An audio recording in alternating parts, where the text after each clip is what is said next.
Mheshimiwa wageni waalikwa, ndugu wananchi, mabibi na mabwana, Mheshimiwa Rais mteule wa Jamhuri ya Muungano wa Tanzania sasa anaelekea katika meza ya kiapo.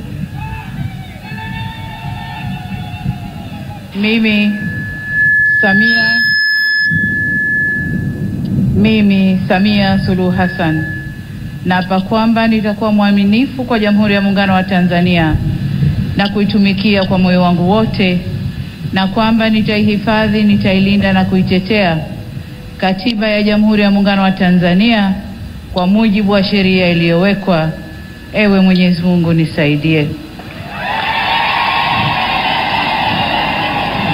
Mimi Samia Suluhu Hassan naapa kwamba nitatenda kazi zangu za urais wa Jamhuri ya Muungano wa Tanzania kwa uaminifu na kutimiza wajibu wa kazi hizo kwa bidii na moyo mkunjufu, na kwamba nitawatendea haki watu wote kwa mujibu wa sheria, mila na desturi za Jamhuri ya Muungano wa Tanzania bila woga, upendeleo, huba wala chuki.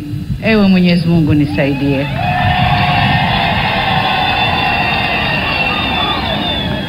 Mimi Samia Suluhu Hassan naapa kwamba katika kutekeleza madaraka niliyopewa kwa mujibu wa Katiba ya Jamhuri ya Muungano wa Tanzania, nitatetea na kudumisha umoja wa Jamhuri ya Muungano wa Tanzania kwa mujibu wa Katiba ya Jamhuri ya Muungano wa Tanzania. Ewe Mwenyezi Mungu nisaidie.